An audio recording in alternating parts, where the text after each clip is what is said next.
بسم اللہ الرحمن الرحیم۔ السلام علیکم دوستو، Urdu news and media network میں آپ کا خیر مقدم ہے۔ میں جاوید جمال الدین پیش خدمت ہے اردو اخبارات کی جھلکیاں۔ آج بروز پیر 17 جنوری 2022 صبح کے 9 بج چکے ہیں۔ روزنامہ اردو ٹائمز ممبئی کی شہ سرخی: دھرم سنسد کے آرگنائزر ریتی نرسنگانند گرفتار۔ شیوسینا گوا میں 10 سے 15 سیٹوں پر الیکشن لڑے گی۔ قدم اسپتال کا ایک اور ڈاکٹر غیر قانونی اسقاط حمل کے کیس میں گرفتار۔ ڈاکٹر عافیہ صدیقی کی رہائی کا مطالبہ کرنے والا ہلاک۔ اجین میں چینی مانجھے سے لڑکی کا گلا کٹنے سے موت۔ ممبئی منسلک الیکشن کی تیاریاں شیڈول سے پیچھے۔ لتا منگیشکر کی صحت میں بہتری، لڑکی کی خفیہ فلم بنانے پر پروڈیوسر گرفتار۔ 5 برسوں میں ہر خاندان کو 10 لاکھ کا فائدہ ہوگا۔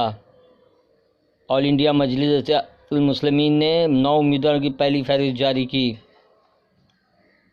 ہندوستان میں کورونا وائرس کے معاملوں میں اضافہ جاری۔ دیگر پارٹی کے لیڈروں کی شمولیت کے باوجود پارٹی کے اندر کسی قسم کا عدم اطمینان نہیں۔ حق کی لڑائی لڑنے والوں کو نمائندہ منتخب کرنے کا موقع۔ خصوصی مضمون: اداریہ کانگریس سنبھل کے چلے۔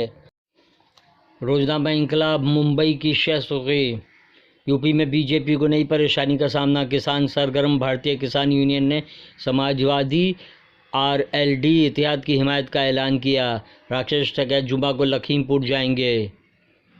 پنجاب میں بی جے پی اور کیپٹن نے الیکشن ملتوی کرنے کا مطالبہ کیا۔ امریکہ میں یہودی عبادت گاہ پر حملہ، 4 افراد یرغمال۔ عافیہ صدیقی کی رہائی کا مطالبہ۔ یو پی اور بہار کی ٹرینوں کی بکنگ 4 مہینے قبل ہی ممبئی سے فل۔ کرلا گوشت لے جانے والی گاڑی روکنے پر ہنگامہ۔ مسلم دکاندار پر حملہ کرنے والا بی جے پی کارپوریٹر گرفتار۔ طالبان کا مارچ سے افغانستان میں لڑکیوں کے اسکول کھولنے کا اعلان۔ عراق سیاسی جماعت کے دفتر پر بم حملہ۔ بھرت جھنجھنوالا: نقطہ نظر میں ریزرو بینک کو سرمایہ کی برآمد روکنی ہوگی۔ درمیانی آمدنی کا جال۔ اداریہ روزنامہ ممبئی اردو نیوز کی ہیڈ لائن: مسلمانوں کی نسل کشی کی دھمکی جرم نہیں۔ نرسنگانند کو خواتین کے خلاف آنت آمیز تبصرے کے الزام میں گرفتار کیا گیا۔ اتراکھنڈ پولیس کی وضاحت: امریکہ میں یہودی عبادت گاہ پہ قبضہ ختم۔ عام آدمی پارٹی کی پہلی فہرست جاری۔ الیکشن لڑوں گا اور جیتوں گا، عبداللہ اعظم۔ یوم جمہوریہ بنگال کے ٹیبلوئڈ کو شامل نہ کرنا ریاست کے عوام کی توہین ہے، ادھیر رنجن چودھری۔ کرلا میں بجرنگ دل کے کارکنان پر حملہ۔ گوا میں شیوسینا این سی پی کا اتحاد ہوگا، سنجے راوت کا اشارہ۔ فرینک اسلام کا مضمون: سربراہ اجلاس برائے جمہوریت دنیا میں جمہوریت کی تجدید کا پہلا قدم۔ اداریہ ثقافتی دہشت گردی۔ یہ تھی اردو اخبارات کی جھلکیاں۔ پھر ملاقات ہوگی انشاءاللہ۔